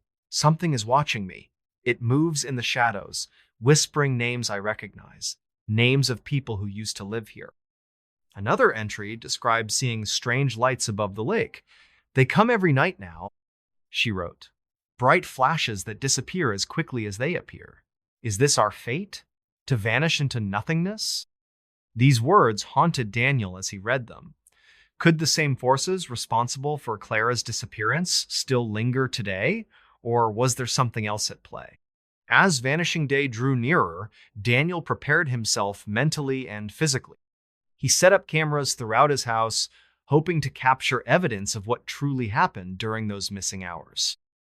Outside, the town gathered once more, lighting candles and exchanging last words before the inevitable. When midnight struck, the lights in Daniel's house flickered out. Grabbing his flashlight, he moved cautiously through the rooms, checking each camera feed for signs of movement. For a while, nothing happened. Then, the whispers began. Faint at first, they grew louder and clearer with each step Daniel took. Voices calling out names he recognized, yet couldn't place. Shadows danced along the walls, forming shapes that shifted and twisted unnaturally. Somewhere in the distance, a clock struck 13, a sound that froze his blood. She's coming, came a whisper from behind. Daniel spun around, flashlight trembling in his grip. Standing in the doorway was the woman from his dreamsure face, obscured, but her posture unmistakable, hunched, skeletal, and broken. This isn't real, Daniel pleaded, tears streaming down his face. It's too late, the woman replied. Once you open your eyes, there's no turning back. Driven to the brink of sanity, Daniel hesitated. Should he run? Or stay and face whatever waited for him? Deep down, he knew the answer, but curiosity won over caution. Taking a deep breath, he stepped closer to the woman, flashlight beam cutting through the gloom. The moment he did, the world around him collapsed. Darkness swallowed everything in sight, erasing all traces of the house, the forest, and the creatures that lurked within. When dawn broke over Willow Hollow the next morning, Daniel Mercer was nowhere to be found. No one knows what became of Daniel Mercer. His house sits abandoned now, windows boarded up, furniture covered in dust. Some say they still hear knocking at night, 3 sharp raps, followed by whispers too faint to understand. Others claim to see a man wandering the woods, muttering to himself under the moonlight. Years later, rumors persist about the cursed house and its connection to other disappearances in the area. People report finding similar mirrors in their homes, each displaying reflections that don't quite match reality. Whether these stories are true or mere legend remains unclear. But one thing is certain, answering the door came at a cost. And sometimes, keeping secrets isn't enough to undo the damage done. The secret military base that erased an entire town. It was a quiet evening in the small town of Willow Hollow, nestled deep within the woods of Minnesota. The sun had just dipped below the horizon, casting long shadows across the streets. Ethan Hayes sat alone in his modest apartment, staring at the computer screen in front of him. He had spent weeks researching strange occurrences around Lake Superior for his freelance journalism project, a documentary about unsolved mysteries in America. Ethan Hayes lived in a small town near Lake Superior. By day, he worked as a freelance journalist, writing articles about local history and folklore. By night, however, his passion lay elsewhere, exploring conspiracy theories and paranormal phenomena. This fascination stemmed from childhood memories of listening to ghost stories with his friends, though most dismissed it as mere entertainment. Lately, Ethan had been feeling restless. His work consumed most of his time, leaving little room for hobbies or relaxation.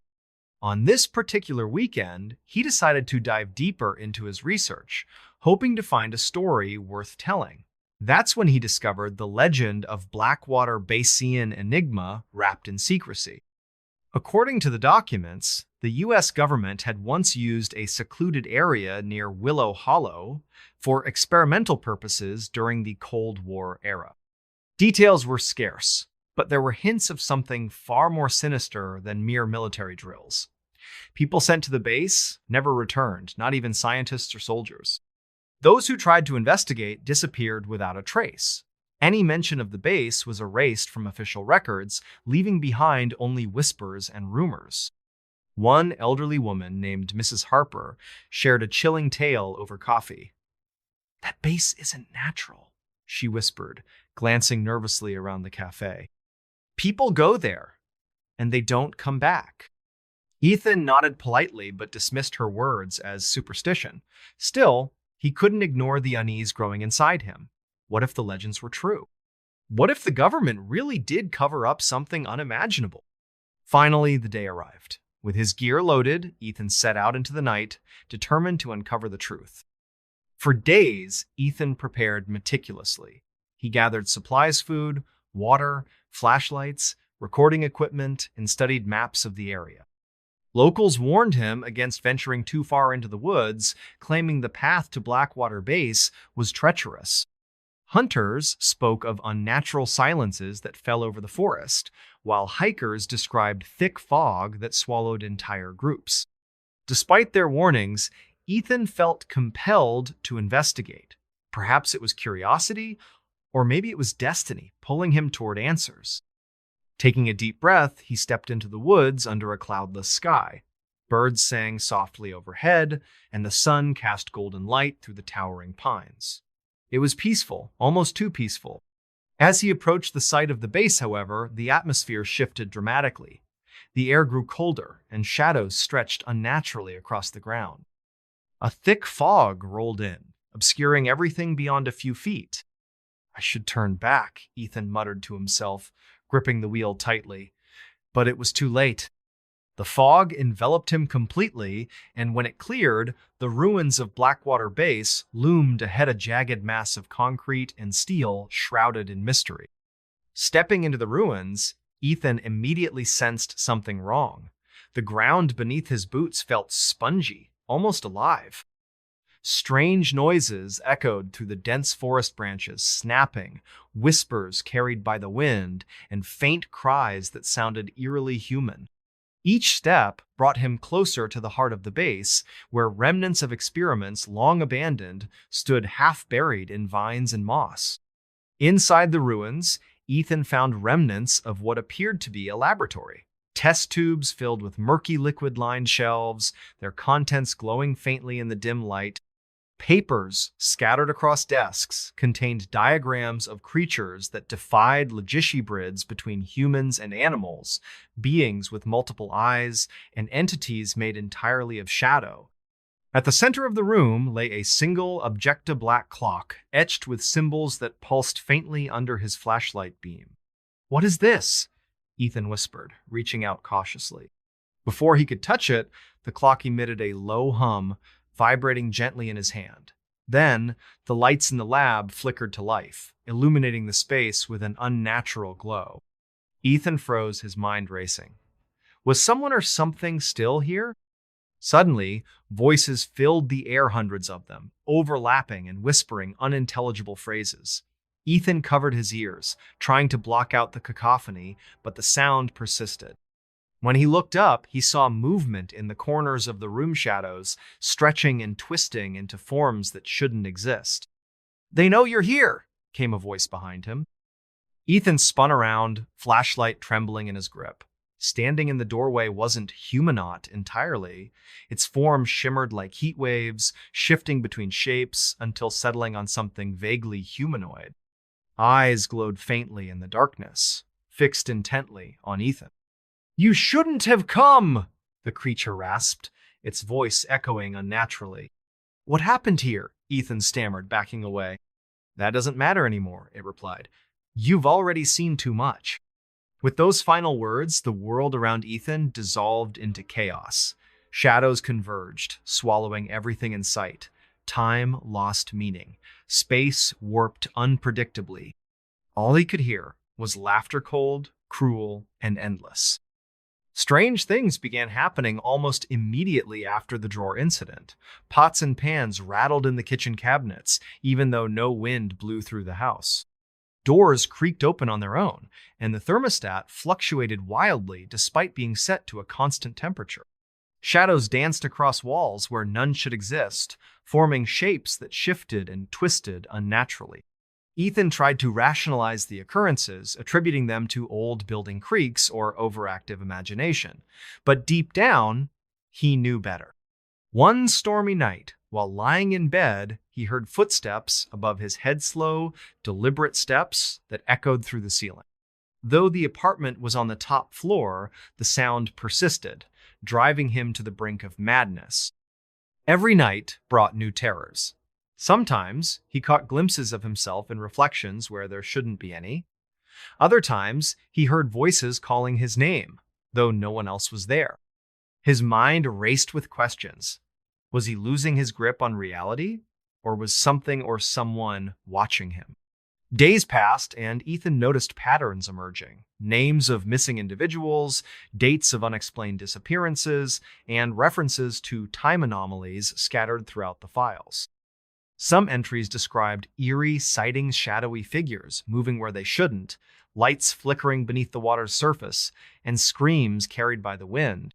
Others hinted at experiments involving human subjects, though the details remained vague. Despite the warnings scribbled in margins, "Do not pursue, leave it alone," Ethan felt compelled to investigate. Perhaps it was curiosity, or maybe it was destiny pulling him toward the truth. Late one night, Ethan stumbled upon a clearing where dozens of similar clocks sat scattered across the ground. Each one pulsed with the same eerie glow as the first. Driven to the brink of sanity, he hesitated. Should he look into the mirror or leave it untouched? Deep down, he knew the answer, but curiosity won over caution. Taking a deep breath, he stepped closer to the mirror, flashlight beam cutting through the gloom. The moment he did, the world around him collapsed. Darkness swallowed everything in sight, erasing all traces of the house, the forest, and the creatures that lurked within. When dawn broke over Willow Hollow the next morning, Ethan Hayes was nowhere to be found. No one knows what became of Ethan Hayes. His apartment sits abandoned now, windows boarded up, furniture covered in dust. Some say they still hear knocking at night, 3 sharp raps, followed by whispers too faint to understand. Others claim to see a man wandering the woods, muttering to himself under the moonlight. Years later, rumors persist about Blackwater Base and its connection to other disappearances in the area. People report finding similar mirrors in their homes, each displaying reflections that don't quite match reality. Whether these stories are true or mere legend remains unclear. But one thing is certain, stepping foot near Blackwater Base comes at a cost. And sometimes, keeping secrets isn't enough to undo the damage done. Ethan Hayes was a man in his mid-30s, living in a small town near Lake Superior. By day, he worked as a freelance journalist, writing articles about local history and folklore. By night, however, his mind wandered to darker places, unsolved mysteries, conspiracy theories, and the supernatural phenomena that fascinated so many others in the town. Recently, Ethan had become obsessed with uncovering hidden truths. His last article about government cover-ups had gained significant attention online, sparking interest among conspiracy enthusiasts. Encouraged by the response, Ethan decided to dig deeper. That's when he discovered the legend of Blackwater Bastion Enigma wrapped in secrecy. According to the documents, the U.S. government had once used a secluded area near Willow Hollow for experimental purposes during the Cold War era. Details were scarce, but there were hints of something far more sinister than mere military drills. People sent to the base never returned, not even scientists or soldiers. Those who tried to investigate disappeared without a trace. Any mention of the base was erased from official records, leaving behind only whispers and rumors. One evening, while sitting alone in his living room, Ethan heard a knock at the door. Knock, knock, knock. Heart pounding, he opened it to find Mrs. Harper, an elderly neighbor known for her knowledge of local legends. "You shouldn't do this," Mrs. Harper whispered, glancing nervously around the street. "Some secrets are better left buried." "I need answers," Ethan replied softly, closing the door behind her guest. "I can't keep pretending this isn't real."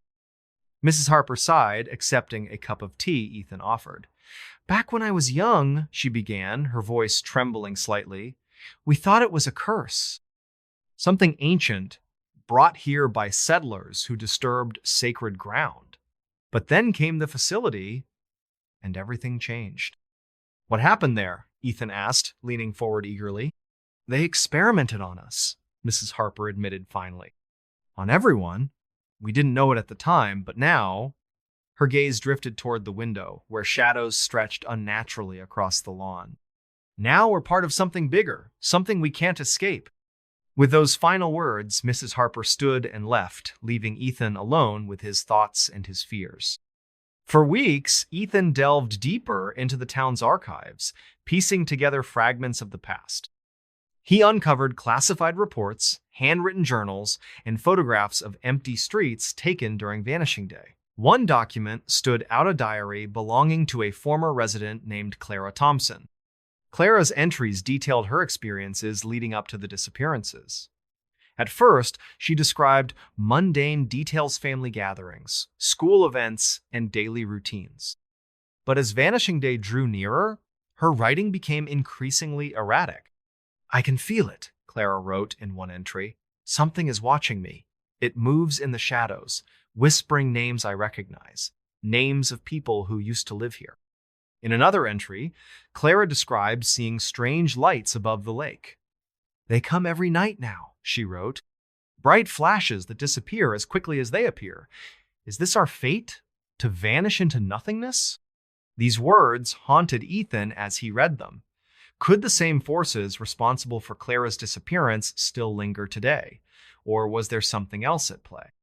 Days before Vanishing Day, Ethan reached out to other researchers online, sharing fragments of what he'd found and asking for advice. Most dismissed his claims outright, calling them hoaxes or fabrications. A few, however, offered theories ranging from alternate dimensions to alien intervention.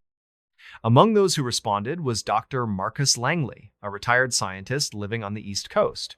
In their email exchanges, Marcus provided insights into similar cases he'd encountered during his career. There are places, Marcus wrote, where the rules of nature break down, where time bends, space warps, and reality itself becomes fluid. Though skeptical at first, Ethan began to trust Marcus's expertise. The older man encouraged him to proceed cautiously, warning of potential dangers. If you go, Marcus advised, take nothing unnecessary with you. Leave your phone behind if possible. Whatever happens there, it doesn't stay there. These words weighed heavily on Ethan's mind as Vanishing Day approached. Was Marcus exaggerating, or was there some truth to his warnings? When midnight struck, the lights in Willow Hollow flickered out. Ethan's heart raced as darkness enveloped the town. Grabbing his flashlight, he moved cautiously through the streets, checking each camera feed for signs of movement. For a while, nothing happened. Then, the whispers began. Faint at first, they grew louder and clearer with each step Ethan took. Voices calling out names he recognized, yet couldn't place. Shadows danced along the walls, forming shapes that shifted and twisted unnaturally. Somewhere in the distance, a clock struck 13, a sound that froze his blood. They're coming, came a whisper from behind. Ethan turned slowly, flashlight shaking in his grip. Standing before him was a figure cloaked in darkness. Its face was obscured, but its posture was unmistakable, hunched, skeletal, and broken. This isn't real, Ethan pleaded, tears streaming down his face. It's too late, the figure replied. Once you open your eyes, there's no turning back. Driven to the brink of sanity, Ethan hesitated. Should he run? Or stay and face whatever waited for him? Deep down, he knew the answer, but curiosity won over caution. Taking a deep breath, he stepped closer to the figure, flashlight beam cutting through the darkness. The moment he did, the world around him collapsed. Darkness swallowed everything in sight, erasing all traces of the town, the base, and the creatures that lurked within. When dawn broke over Willow Hollow the next morning, Ethan Hayes was nowhere to be found. Inside the void, Ethan encountered beings unlike anything he'd ever imagined. Their forms shimmered like heat waves, constantly shifting between human-like features and abstract shapes. Eyes glowed faintly in the darkness, fixed intently on him. You shouldn't have opened your eyes, one of them rasped, its voice resonating unnaturally. I needed to see, Ethan stammered, stumbling backward. What really happens? That doesn't matter anymore, another replied. You've awakened us, and we intend to stay. Panic surged through Ethan as the creatures advanced, their glowing red eyes piercing through the gloom. He tried to flee, but the forest around him warped and twisted, creating impossible paths and dead ends. Shadows converged, trapping him in a cocoon of darkness. Laughter echoed through the void cold, cruel, and endless. No one knows what became of Ethan Hayes. His apartment sits abandoned now, windows boarded up, furniture covered in dust. Some say they still hear knocking at night 3 sharp raps, followed by whispers too faint to understand. Others claim to see a man wandering the woods, searching desperately for answers. Years later, rumors persist about Blackwater Base and its connection to other disappearances in the area. People report finding similar clocks in their homes, each striking 13 instead of 12. Whether these stories are true or mere legend remains unclear. But one thing is certain. Stepping foot near Blackwater Base comes at a cost. And sometimes, keeping secrets isn't enough to undo the damage done. A voice came through static saying, "You're next." It was a quiet evening in the small town of Pine Hollow, nestled deep within the dense forests of upstate New York. The air carried an eerie chill that seemed to seep into every corner of the old wooden house where Emily Carter lived with her family. A single light bulb flickered above the kitchen table as she sat alone, scrolling through social media on her phone. Her parents were out for dinner at their favorite Italian restaurant, and her younger brother had gone to a friend's place for a sleepover. The room was silent, except for the occasional creaks of the old floorboards.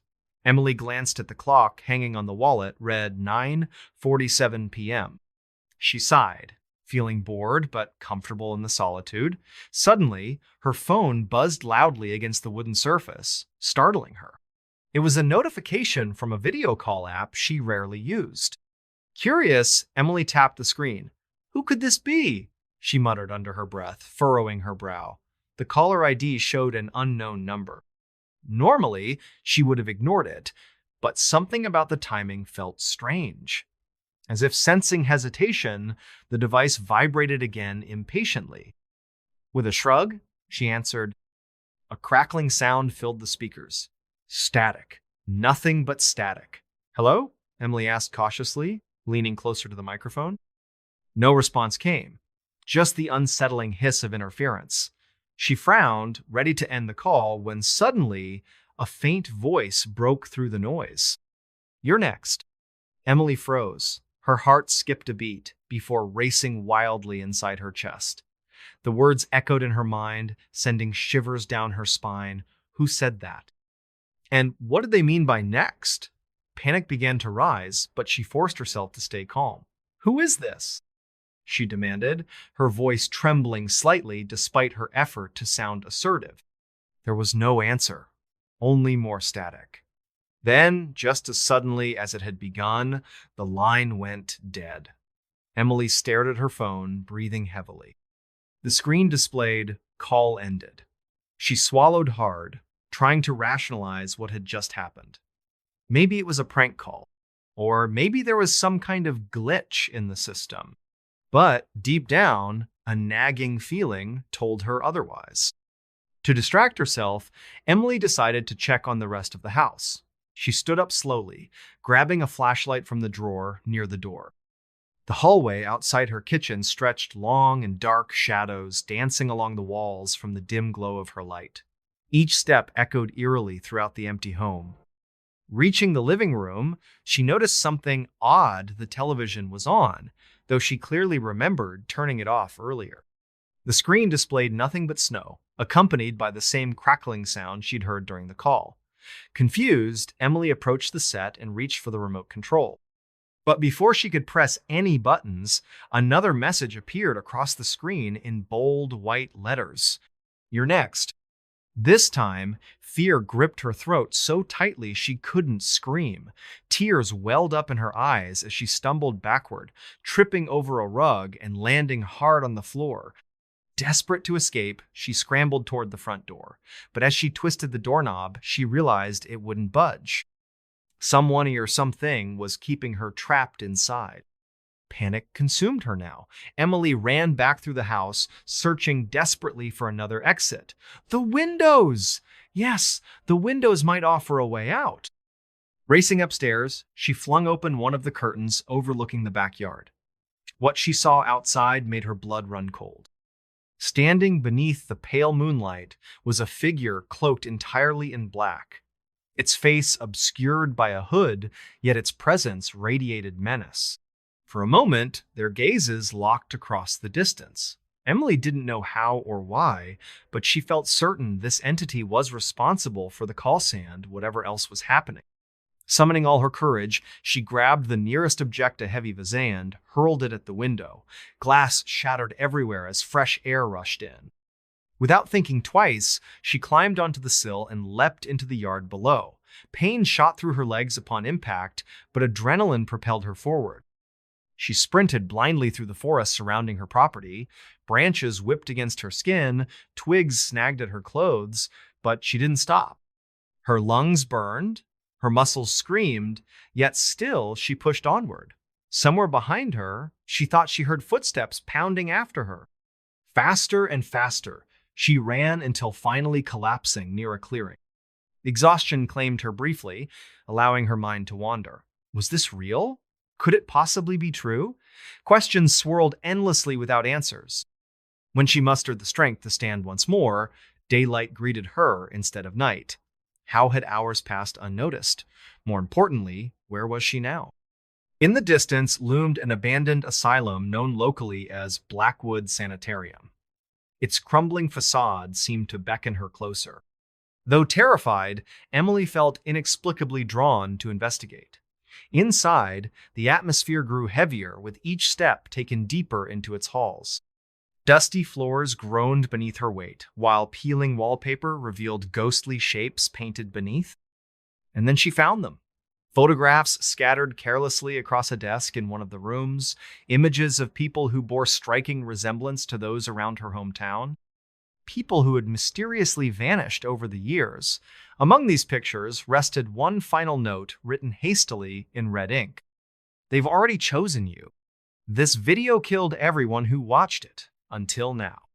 It was a quiet evening in the small town of Maple Ridge, where fog often clung to the streets like an unwelcome visitor. The air carried a faint scent of damp leaves and wood smoke as Emily Carter sat cross-legged on her bed, scrolling through videos on her phone. It was 10:17 p.m., and the dim glow of her screen illuminated her face with a soft blue light. Outside, the wind howled softly, rattling the old wooden shutters of her bedroom window. Emily had been bored all day, stuck at home while her parents were out celebrating their anniversary and her younger brother Jacob was visiting friends for the weekend. She sighed, tapping aimlessly through social media when something caught her eye, a video titled, "This video killed everyone who watched it until now." Her fingers hesitated over the play button. A chill ran down her spine as she read the ominous caption beneath it. "Watch if you dare, but don't blame me if you regret it." Curiosity gnawed at her like a restless beast. What could this possibly mean? Was it just another internet prank? Or was there some truth behind those cryptic words? After a moment of hesitation, she pressed play. The video began with static nothing but black and white fuzz crackling across the screen. Emily frowned, leaning closer to her phone. Then, slowly, shapes began to emerge from the chaos. Faces, distorted faces, screaming silently into the void. Their mouths moved without sound, their eyes wide with terror. A sudden jolt of electricity surged through her body as one of the faces seemed to lock onto hers, staring directly into the camera. Or was it looking straight at her? Fear gripped her throat as the video cut abruptly to a dark room lit only by candlelight. In the center of the frame stood a shadowy figure cloaked in black, its face obscured by a hood. Its voice echoed hollowly through the speakers. "To watch is to die." Emily's heart skipped a beat. She dropped the phone as if it had burned her, scrambling backward until her back hit the wall. Her breathing quickened, her chest rising and falling rapidly as adrenaline coursed through her veins. This couldn't be real, could it? But deep down, she knew that something about this video felt different, more sinister than any other horror story she'd ever encountered. She glanced nervously at the clock. It now read 10:25 p.m. Just 8 minutes had passed since she started watching the video. Yet somehow, time felt stretched, distorted, as if reality itself had bent around her. Shaking off the unease, she grabbed her phone again and searched online for information about the mysterious clip. To her surprise, dozens of forum posts popped up, each detailing similar experiences. One user wrote, "I watched it last night. I woke up this morning fine, but my cat didn't. Found him dead in the corner of the living room." Another claimed, "Don't watch it unless you want to join them. They're waiting for you." Emily swallowed hard, her stomach churning as she scrolled further. Most of the comments ended abruptly, as though the users had simply stopped typing mid-sentence. Some accounts were even marked inactive shortly after posting. It was as if they had vanished into thin air. Her mind raced with questions. Who made this video? Why did it exist? And most importantly, what would happen to her now that she had seen it? Panic began to rise within her, but she forced herself to stay calm. Maybe it was all just coincidence, or perhaps someone was playing a cruel joke on the internet. Still, she couldn't shake the feeling that she wasn't alone anymore. Before the events of that fateful night, Emily had often heard stories about the strange occurrences in Maple Ridge from her grandmother. The town was rumored to have been built over ancient burial grounds, and many believed that supernatural forces lingered in the area.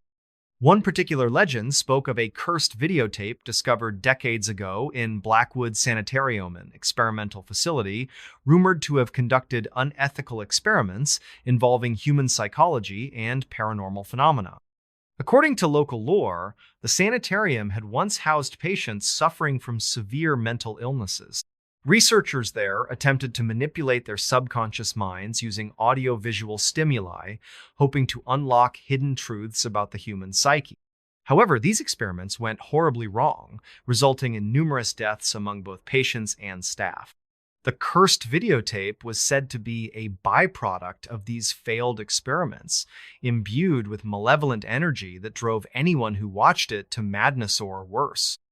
Despite the warnings, curiosity got the better of Emily. She decided to investigate further, starting with the oldest residents of Maple Ridge, who might remember the sanitarium's dark past. One elderly woman named Mrs. Thompson recounted tales of ghostly apparitions seen near the abandoned building, along with unexplained disappearances of people who ventured too close. Another man mentioned finding strange symbols carved into trees surrounding the property, which he believed were connected to rituals performed by the researchers. As Emily pieced together the fragments of history, she realized that the cursed video might not be just a modern urban legend. It could be a remnant of something far older and more dangerous. Emily was a typical teenager, balancing schoolwork, friendships, and family life. She excelled in photography, often capturing hauntingly beautiful images of the woods surrounding Maple Ridge. Little did she know that some of her photos contained subtle, anomaly shadowy figures lurking just out of sight that hinted at the darker forces at play. Her relationship with Jacob, her younger brother, added another layer to her character. Jacob was fascinated by urban legends and often regaled her with tales of haunted places around town. While Emily usually laughed off his stories, she couldn't help but feel a pang of guilt for ignoring his warnings now that she faced the consequences firsthand. At school, Emily kept the video a secret, fearing ridicule from her peers. However, strange things began happening around her. Classmates who had never spoken to her before suddenly avoided eye contact, whispering behind her back. Teachers reported seeing her name appear in strange contexts, such as graffiti scrawled on bathroom walls or cryptic messages left in library books. Even her best friend Megan seemed distant, claiming to have dreams about Emily being chased by a shadowy figure. These events left Emily feeling isolated and paranoid, unsure whom to trust. Yet, deep down, she knew she had to uncover the truth about the cursed video before it consumed her completely. Determined to uncover the truth behind the cursed video, Emily delved deeper into its origins. She visited the local library, where she uncovered dusty archives detailing the history of Blackwood Sanitarium. According to the records, the facility had conducted experiments on patients using audiovisual stimuli designed to tap into subconscious fears.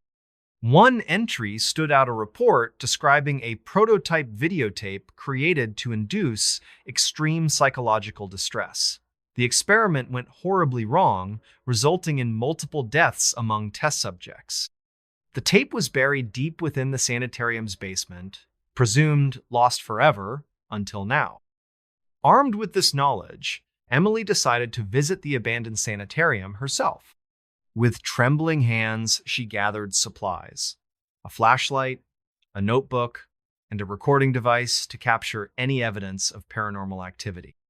As she approached the crumbling building, an overwhelming sense of dread washed over her. The air grew colder, and the faint smell of decay filled her nostrils. Inside, the atmosphere was suffocating. Dusty floors groaned beneath her weight, and peeling wallpaper revealed ghostly shapes painted beneath. Each room told a story of despair-broken furniture, scattered medical equipment, and eerie drawings on the walls depicting scenes of torment. Emily documented everything meticulously, hoping to piece together the puzzle of the cursed video. In one particularly unsettling room, she found a collection of VHS tapes labeled with cryptic phrases like Experiment 13 and Final Recording. Among them was a tape marked with the same title as the cursed video she had watched. This video killed everyone who watched it until now. Heart pounding, she hesitated before inserting the tape into a nearby player. What unfolded on the screen was beyond comprehension: distorted images of screaming faces, whispers in an unknown language, and a shadowy figure moving unnaturally fast. At the end of the recording, a chilling message appeared: "You are next!" With no choice but to confront the entity responsible for the cursed video, Emily returned to the sanitarium later that night.